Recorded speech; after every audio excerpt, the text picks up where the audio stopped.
পৃষ্ঠা ৪৪ কন্টিনিউড। প্রশ্ন ২১, মানবতাবাদ সম্পর্কে আলোচনা করো। উত্তর: ইউরোপে রেনেসাঁস পর্বে মানুষের চিন্তাধারা একটি বিশেষ দিকে ধাবিত হয়েছিল। এই বিশেষ দিকটি হল মানবতাবাদ বা হিউম্যানিজম, HUMANISM। স্টিফেন লি এর মতে, কোট, মানবতাবাদ হল রেনেসাঁর যুগে সবরকম সাংস্কৃতিক অনুপ্রেরণা যা সাহিত্য, চিত্রকলা, ভাস্কর্য ও রাজনৈতিক ধ্যান ধারণাকে গভীরভাবে প্রভাবিত করেছিল, আনকোট। ফ্রান্সিসকো পেত্রার্ক ছিলেন মানবতাবাদের জনক। ১. মানবতাবাদী কারা?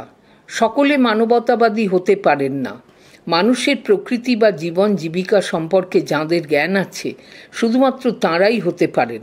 রেনেসাঁস যুগের কয়েকজন উল্লেখযোগ্য মানবতাবাদী ছিলেন Petrarch, Boccaccio, Leonardo da Vinci, Erasmus, Machiavelli, Michael Angelo, Thomas More প্রমুখ।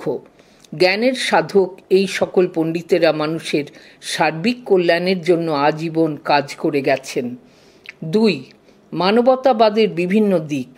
মানবতাবাদের বিভিন্ন দিক লক্ষ্য করা যায়, যথা ব্যক্তি মানবতাবাদ, সামাজিক মানবতাবাদ, রাষ্ট্রীয় মানবতাবাদ, ধর্মীয় মানবতাবাদ ও বিশ্ব মানবতাবাদ।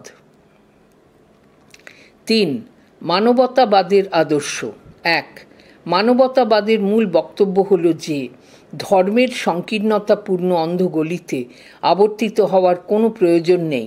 ধর্মকে গড়ে তুলতে হবে জীবনমুখী করে। ২.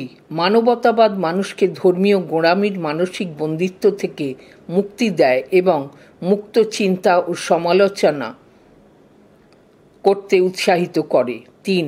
মানবতাবাদ ঈশ্বরের গুণকীর্তনের পরিবর্তে মানুষের সুখ, দুঃখ, আনন্দ, বেদনা ও প্রেম ভালোবাসার কথা প্রচার করে। পৃষ্ঠা ৪৫। ৪. মানবতাবাদ পার্থিব মঙ্গলের জন্য বিশ্বাসের পরিবর্তে যুক্তির প্রাধান্য প্রতিষ্ঠা করে।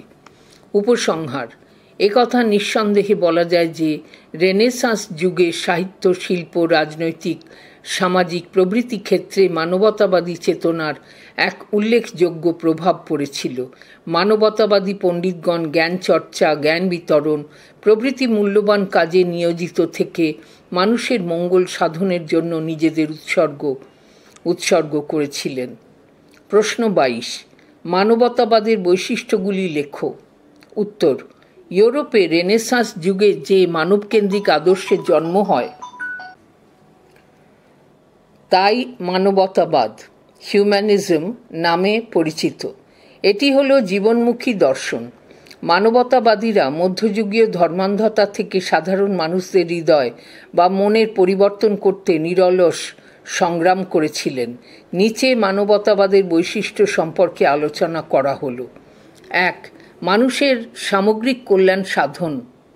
শুধুমাত্র ব্যক্তির নিজের বা গোষ্ঠীর বা জাতির মঙ্গল সাধনই নয়, সামগ্রিকভাবে মানব সমাজের মঙ্গল সাধনই হল মানবতাবাদের মূল নীতি। সবার উপরে মানুষের মর্যাদা ও মহিমা এবং রক্তমাংসের মানুষের অনুভূতির প্রতি ছিল মানবতাবাদীদের সুগভীর বিশ্বাস। তাঁদের চোখে মানুষই ছিল সমস্ত সৃষ্টির কেন্দ্রবিন্দু। ২. ধর্মনিরপেক্ষতা।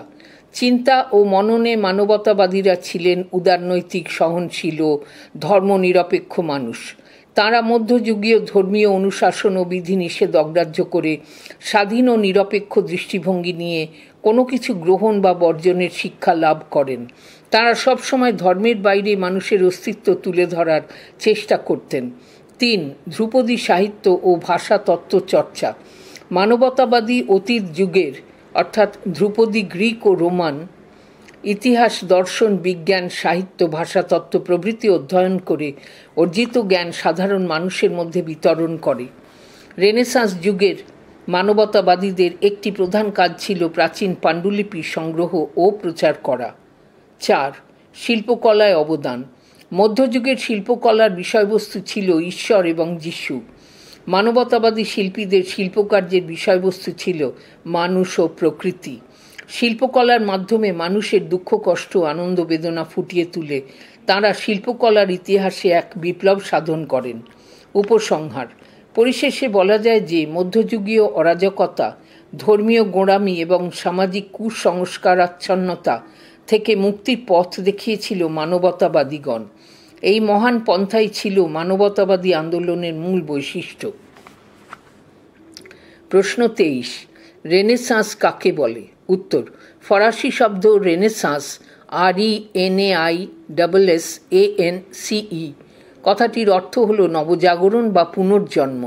খ্রিস্টীয় পঞ্চদশ-ষোড়শ শতকে ইউরোপের সামাজিক, সাংস্কৃতিক, রাজনৈতিক, অর্থনৈতিক ও বৈজ্ঞানিক দৃষ্টিভঙ্গিতে মানুষের চেতনা ও ধ্যানধারণার বৈপ্লবিক পরিবর্তনকেই রেনেসাঁস বা নবজাগরণ বলা হয়। 1. রেনেসাঁসের সূচনা। রেনেসাঁসের প্রকৃত সূচনা নিয়ে ঐতিহাসিক মহলে বিতর্ক আছে।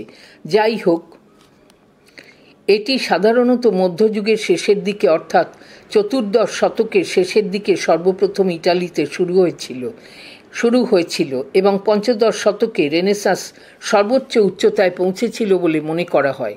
ইটালির এই নবজাগরণ ক্রমশ জার্মানি, ফ্রান্স, ইংল্যান্ড সহ ইউরোপের সর্বত্রই ছড়িয়ে পড়ে। 2. রেনেসাঁসের কারণ। রেনেসাঁসের প্রধান কারণগুলি ছিল: 1. মুদ্রণ যন্ত্রের আবিষ্কার। পঞ্চদশ শতকে জোহানেস গুটেনবার্গ কর্তৃক মুদ্রণ যন্ত্রের আবিষ্কারের ফলে সাধারণ মানুষের মধ্যে সাহিত্যের বাণী সহজেই ছড়িয়ে পড়ে। এ সময় মানুষ গণিত, চিকিৎসা বিজ্ঞান, আইন, ধর্মনিরপেক্ষ সাহিত্য প্রভৃতি বিষয়ের জ্ঞান সহজেই লাভ করতে সক্ষম হয়। 2. বিশ্ববিদ্যালয়ের উদ্ভব। মধ্যযুগে ইউরোপের বিভিন্ন অঞ্চলে বিশ্ববিদ্যালয় প্রতিষ্ঠিত হলে জ্ঞান পিপাসু পাঠকদের কাছে এক নতুন দিগন্তের উন্মোচন হয়। প্রকৃত বিজ্ঞানভিত্তিক জ্ঞানের প্রসারের ফলে নবজাগরণের পথ সুগম হয়। 3. মানবতাবাদীদের অবদান। মধ্যযুগের শেষ পর্বে পেত্রার্ক, দান্তে, লিওনার্দো দা ভিঞ্চি প্রমুখ মানবতাবাদীরা প্রাচীন পাণ্ডুলিপি সংগ্রহ করে তা প্রচার করতেন, যা রেনেসাঁসের আগমনকে ত্বরান্বিত করেছিল। 3. রেনেসাঁসের ফলাফল। রেনেসাঁসের ফলে মধ্যযুগ থেকে ইউরোপের আধুনিক যুগে উত্তরণ ঘটে। মধ্যযুগের সামাজিক প্রথা, ধর্মান্ধতা, রক্ষণশীলতা, স্বৈর মানসিকতা ইত্যাদি মধ্যযুগের স্থবির অবস্থা থেকে বিবেক, যুক্তি, জ্ঞান বিজ্ঞান চর্চা, উদারতা তথা গতিশীল ধারায় প্রবাহিত হয়। উপসংহার: মানব সভ্যতার ইতিহাসে রেনেসাঁস এক যুগান্তকারী ঘটনা। আধুনিক সমাজ, শিক্ষা, সংস্কৃতি, রাজনীতি, সাহিত্য, মানুষের মনন ও মেধা চর্চা শুরু হয় এই রেনেসাঁসের মধ্য দিয়েই। তাই ঐতিহাসিকগণ রেনেসাঁসকে আধুনিক সভ্যতার উন্মেষ পর্ব বলে অভিহিত করেছেন। প্রশ্ন 24, রেনেসাঁসের বৈশিষ্ট্য লেখো। উত্তর: মধ্যযুগের শেষ পর্বে ইউরোপের সামাজিক, সাংস্কৃতিক, রাজনৈতিক, অর্থনৈতিক ও বৈজ্ঞানিক দৃষ্টিভঙ্গিতে যে ব্যাপক পরিবর্তনের সূত্রপাত হয় তা সাধারণত রেনেসাঁস বা নবজাগরণ নামে পরিচিত। রেনেসাঁসের নানাবিধ বৈশিষ্ট্য লক্ষ্য করা যায়, যথা: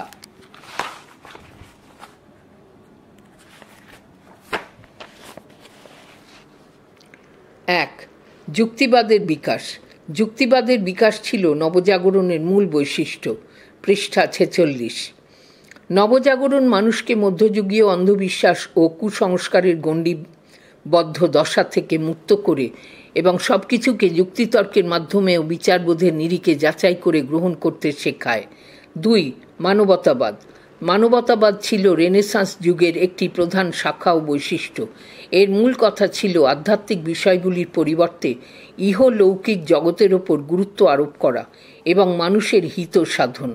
Francisco, Petrarch, Michael Angelo, Machiavelli, Leonardo da Vinci প্রমুখ ছিলেন রেনেসাঁস যুগের উল্লেখযোগ্য মানবতাবাদী।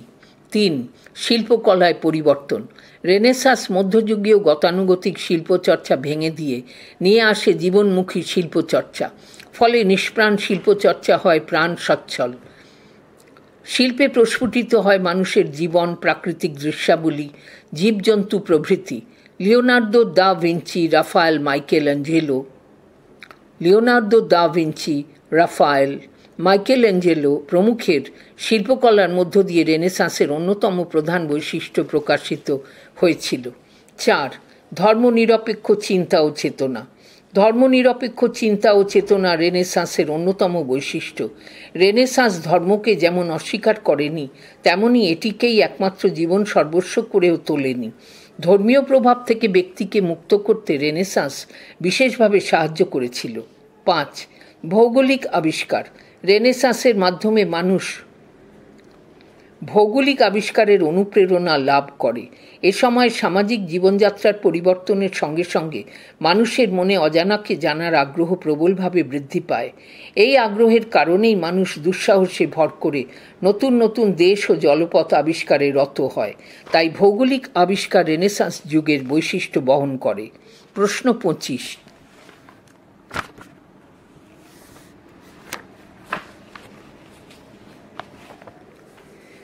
নবজাগরণের যুগে ইউরোপে স্থাপত্যের অগ্রগতি সম্পর্কে আলোচনা করো। উত্তর: পঞ্চদশ ও ষোড়শ শতাব্দীতে ইটালিতে রেনেসাঁস বা নবজাগরণের সূচনা হয়। নবজাগরণের যুগে ইউরোপে স্থাপত্যের ক্ষেত্রে ব্যাপক অগ্রগতি ঘটে। যেমন: 1. ধ্রুপদী শৈলীর পুনরুজ্জীবন। রেনেসাঁসের স্থপতিরা ধ্রুপদী রোমান ও গ্রিক স্থাপত্য শৈলীর পুনরুত্থান ঘটান। তারা স্থাপত্যে স্তম্ভ নির্মাণ এবং স্থাপত্যের সম্মুখভাগের উপরিদেশে ত্রিকোণ গঠন নির্মাণের মতো বিষয়কে প্রাধান্য দিয়েছিলেন। তারা ডরিক, আয়নিক এবং করিন্থিয়ান এর মতো প্রাচীন গ্রিক স্তম্ভ নির্মাণ শৈলীর উপাদানগুলিকে অন্তর্ভুক্ত করেন। 2. মানবতাবাদের সাথে সঙ্গতি। ইতালীয় মানবতাবাদী আদর্শের দ্বারা অনুপ্রাণিত হয়ে রেনেসাঁসের স্থপতিরা সমন্বয়পূর্ণ এবং নান্দনিকভাবে সুন্দর অট্টালিকা তৈরির জন্য গোল্ডেন রেশিও, একটি বিশেষ আকৃতি, এর উপর ভিত্তি করে স্থাপত্য নির্মাণে জোর দেন। 3. রৈখিক দৃষ্টিকোণের ব্যবহার। রেনেসাঁসের স্থপতিরা স্থাপত্যের অঙ্কন বা নকশাকে উন্নত করার জন্য রৈখিক দৃষ্টিকোণের ধারণা প্রয়োগ করেন। অঙ্কনের সময় এই দৃষ্টিকোণ কাগজের মতো দ্বিমাত্রিক দ্বিমাত্রিক পৃষ্ঠে একটি ত্রিমাত্রিক দৃশ্য উপস্থাপনের জন্য উপযোগী। এভাবে অট্টালিকার দৈর্ঘ্য, প্রস্থ, উচ্চতা ও গভীরতাকে কাগজের নকশার মধ্যে প্রথমেই এঁকে নেওয়া হতো। 4. গম্বুজযুক্ত কাঠামো। ফিলিপ্পো ব্রুনেলেস্চির মতো রেনেসাঁস যুগের স্থপতিরা উদ্ভাবনী প্রকৌশল পদ্ধতি ব্যবহার করে সুবৃহৎ গম্বুজ নির্মাণে অগ্রণী ভূমিকা পালন করেন। ফ্লোরেন্স ক্যাথেড্রালের গম্বুজ এরূপ গম্বুজের প্রকৃষ্ট উদাহরণ। 5. নগর পরিকল্পনা। রেনেসাঁসের স্থপতিরা কার্যকরী এবং দৃশ্যত আকর্ষণীয় শহর গঠনের জন্য অক্ষীয় পরিকল্পনা প্রয়োগ করেন। এই পরিকল্পনায় একটি কেন্দ্রীয় অক্ষ বা স্থানের চারপাশে সুবিন্যস্তভাবে সড়ক ও ভবনগুলি নির্মাণ করা হয়। 6. অ্যাশলার গাঁথন শৈলী। এ সময় রেনেসাঁস স্থপতিরা সুবিশাল প্রাসাদ ও ভবনগুলি নির্মাণের সময় অ্যাশলার গাঁথন শৈলীর ব্যবহার করেন। এই শৈলীতে একই আকৃতির অথবা বিভিন্ন আকৃতির পাথরকে একটির উপর আরেকটি সাজিয়ে অ্যাশলার মর্টার অর্থাৎ চুন, বালি ও পাথরের গুঁড়োর মিশ্রণ দিয়ে গেঁথে দেওয়াল তোলা হতো। উপসংহার: রেনেসাঁসের সময় ইউরোপে স্থাপত্য নির্মাণে উপর্যুক্ত প্রচুর বৈশিষ্ট্য যুক্ত হওয়ায় স্থাপত্যের ক্ষেত্রে নবজোয়ার আসে। ফলে রেনেসাঁস স্থাপত্যশৈলী ইউরোপ ছাড়াও সমগ্র বিশ্বে ব্যাপক জনপ্রিয়তা লাভ করে। প্রশ্ন 26। নবজাগরণের যুগে ইউরোপে ভাস্কর্যের অগ্রগতি সম্পর্কে আলোচনা করো। উত্তর: পঞ্চদশ ও ষোড়শ শতাব্দীতে ইটালিতে রেনেসাঁস বা নবজাগরণের সূচনা হয়। এই নবজাগরণের যুগে ইউরোপে স্থাপত্যের পাশাপাশি ভাস্কর্যের ক্ষেত্রেও ব্যাপক অগ্রগতি ঘটে। যেমন: 1.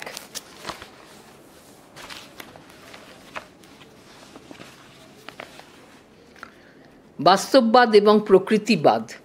রেনেসাঁসের ভাস্কর্য শিল্পীরা মধ্যযুগের শৈলীযুক্ত উপাদানগুলি থেকে সরে এসে বাস্তববাদ এবং প্রকৃতিবাদের উপর জোর দেন। প্রাণবন্ত ভাস্কর্য তৈরি করতে শিল্পীরা দেহতত্ত্ব এবং মানব অঙ্গের গঠন সম্পর্কে অধ্যয়ন করেন। 2. ধ্রুপদী শৈলীর প্রভাব। রেনেসাঁসের ভাস্কর্য শিল্পীরা ধ্রুপদী ভাস্কর্য শৈলী থেকে অনুপ্রেরণা নেন। কন্ট্রাপোস্টো অর্থাৎ দাঁড়ানোর ভঙ্গিমার ভাস্কর্য এবং ড্র্যাপারি রেন্ডারিং অর্থাৎ কাপড়ের ভাঁজের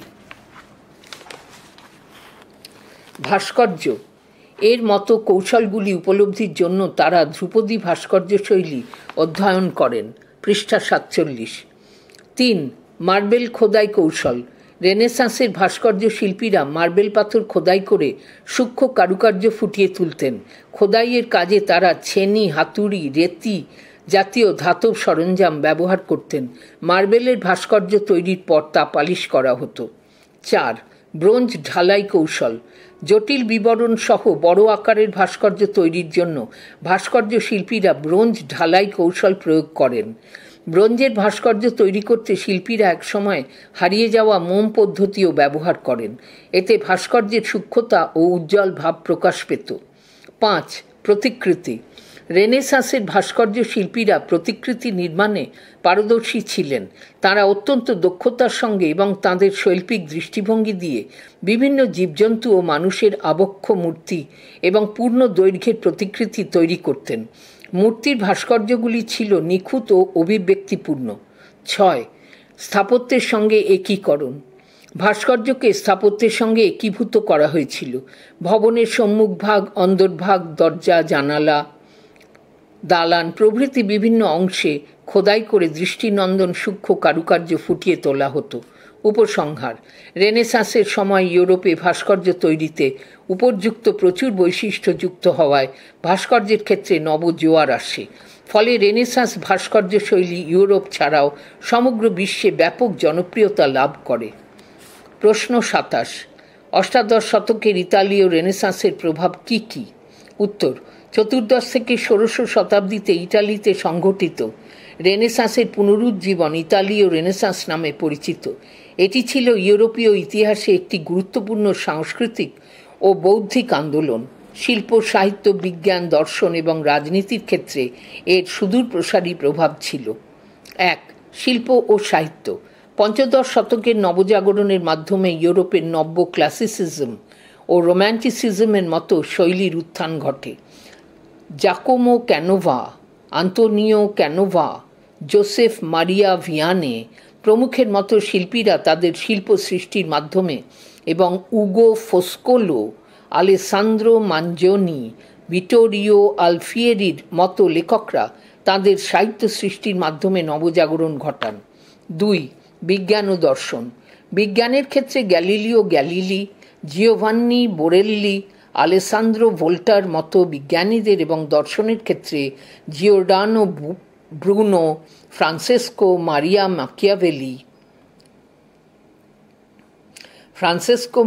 ম্যাকিয়াভেলি, জিওভান্নি বাতিস্তা ভিকোর মতো পণ্ডিতদের মতবাদ সমাজকে সমৃদ্ধ করে। 3. রাজনীতি। নবজাগরণের প্রভাবে ইউরোপে প্রজাতন্ত্র ও উদারনীতির ধারণার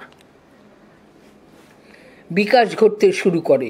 ইটালি ও জার্মানিতে ঐক্য আন্দোলন শুরু হয়। 4. সামাজিক বৈষম্য বৃদ্ধি। নবজাগরণের প্রভাবে সমাজে অভিজাত শ্রেণীর প্রভাব আগের চেয়ে বৃদ্ধি পায়। ফলে নিম্ন শ্রেণীর উপর শোষণ ও নির্যাতন বাড়ে। নারীর অধিকারে অগ্রগতিও যথেষ্ট ব্যাহত হয়। 5. ধর্মীয় প্রতিষ্ঠানের গুরুত্ব হ্রাস। নবজাগরণ যুক্তিবাদ ও ধর্মনিরপেক্ষতার প্রসার ঘটায়। ফলে মানুষের মন থেকে ধর্মীয় প্রতিষ্ঠানের গুরুত্ব হ্রাস পায়। গির্জার ক্ষমতা ও প্রভাব ক্রমশ কমতে থাকে। উপসংহার: পঞ্চদশ শতকের ইতালীয় রেনেসাঁস ইউরোপের ইতিহাসে একটি গুরুত্বপূর্ণ ভূমিকা পালন করেছিল। এর ইতিবাচক ও নেতিবাচক প্রভাবগুলি দীর্ঘস্থায়ী ছিল এবং আধুনিক বিশ্বের গঠনে অবদান রেখেছিল। ঐতিহাসিক উইলিয়াম ডুরান্ট বলেছেন যে, কোট, রেনেসাঁস মানুষের চিন্তাভাবনা ও জ্ঞানের ক্ষেত্রে এক বিরাট বিপ্লব ঘটায়, আনকোট।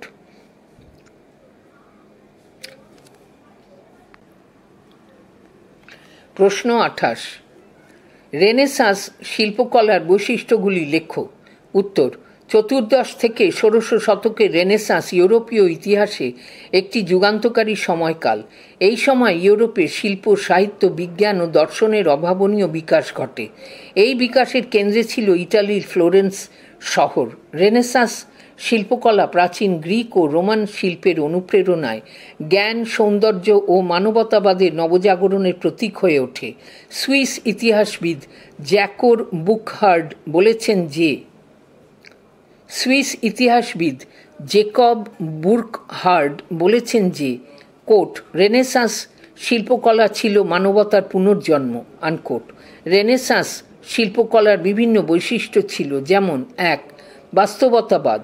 রেনেসাঁস শিল্পীরা প্রকৃতি ও মানবদেহের বাস্তব চিত্রায়নের উপর গুরুত্ব দেন। ত্রিমাত্রিকতা, আলো ছায়ার ব্যবহার, সঠিক অনুপাত ও সুষম গঠন তাদের শিল্পকর্মের বৈশিষ্ট্য ছিল। উদাহরণ হিসেবে লিওনার্দো দা ভিঞ্চির মোনালিসা এবং মাইকেলেঞ্জেলোর ডেভিড এর কথা বলা যায়। 2. মানব কেন্দ্রিকতা। রেনেসাঁস শিল্পকলায় মানুষকে কেন্দ্রবিন্দু হিসেবে দেখানো হয়। মানব দেহের সৌন্দর্য ও শারীরিক গঠনের উপর বিশেষ গুরুত্ব দেওয়া হয়। উদাহরণ হিসেবে বত্তিচেল্লির ভেনাসের জন্ম, রাফায়েলের এথেন্সের বিদ্যালয় চিত্র দুটির কথা বলা যেতে পারে। 3. ধর্মনিরপেক্ষতা। রেনেসাঁস শিল্পকলায় ধর্মীয় বিষয়বস্তুর পাশাপাশি পৌরাণিক কাহিনী, ইতিহাস ও প্রাকৃতিক দৃশ্যও চিত্রিত হতো। উদাহরণ হিসেবে ভেনাস অফ আরবিনো ও দ্য টেম্পেস্টের কথা বলা যেতে পারে। পৃষ্ঠা 48।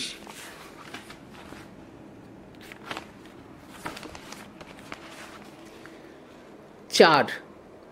প্রযুক্তিগত উদ্ভাবন। তেল রঙের ব্যবহার, সূক্ষ্ম মার্বেল খোদাই, দৃষ্টিকোণের ব্যবহার, ছাপাখানার উদ্ভাবন রেনেসাঁস শিল্পকলার বিকাশে গুরুত্বপূর্ণ ভূমিকা পালন করে। উপসংহার: রেনেসাঁস শিল্পকলা ইউরোপীয় শিল্পের ইতিহাসে একটি যুগান্তকারী অধ্যায়।